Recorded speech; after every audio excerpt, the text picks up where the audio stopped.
At board meetings, in person, and on social media, people have accused South Bend School District of mismanaging money. Some school board members say they have concerns and have heard concerns. So we wanted to know what kind of oversight already exists. Do you think another audit, a forensic audit, is needed? In your time here, have you seen anything that would warrant that? Not in my time, again, and we are heavily regulated by a lot of regulatory authorities here. Still, Enough to Mead, the CFO of the South Bend School Corporation, says he would welcome an additional audit. I treat them as friends who try to improve us. Last month, the South Bend School Board voted to hire an outside certified public accountant. Some board members have voiced concerns about how the district has spent its money. I believe an outside investigator needs to be hired to audit the books and to investigate allegations of illegal activities by the board and administration. But there is already financial oversight of how taxpayer dollars are being spent, and there are ways for you to find out as well. It's one of the primary responsibilities of the school board to approve the annual budget and oversee the district's finances. We spoke with the Indiana School Boards Association about this. They don't just move ahead carte blanche with the budget. That comes to the board, and it is the board's job to affirm and approve what is in that budget. And while Steve Horton couldn't speak on the South Bend School Board specifically, he did say the best boards review spending monthly. It's important to be able to come in prepared, to understand what's on that agenda, to be able to ask questions, get clarification, receive information. This is video from October when the board was asked to pass the 2025 budget. It's impossible because of the many budget level things that we have in here to go through each item to try to find out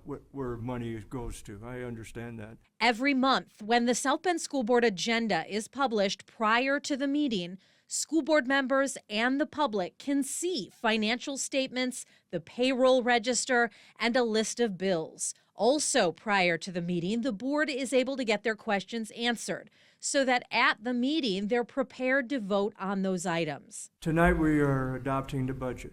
Yes, sir. The budget started July 1st, correct? No, this budget is on a calendar year basis. Your salary and the salary for the people downtown is also come out of that money too? No, it actually depends on the person and the position. The 2025 budget passed 5-2. Jeanette McCullough, who is now board president, and Mark Costello were the only two trustees who voted against it. Beyond the school board, there is additional supervision and accountability.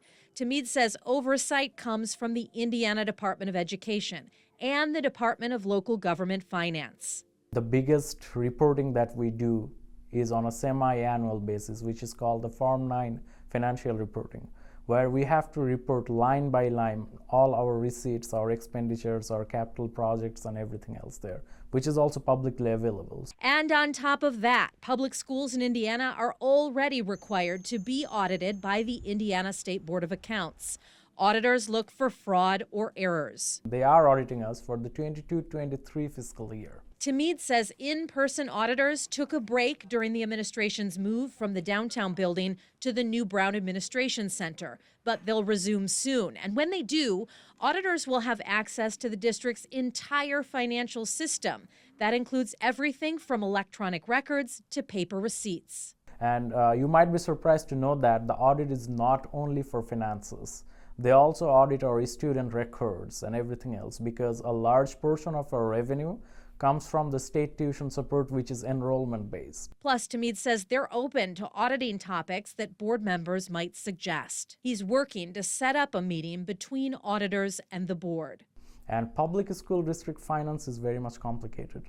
It is not like other private organizations or their finances. Mead said the district is preparing to launch a transparency portal on its website soon so taxpayers can see where their money is being spent. I've put links on this story on our website so you can look up all the data for yourself. Thanks for watching. Here's another story you may like, and subscribe to the WSBT 22 YouTube channel.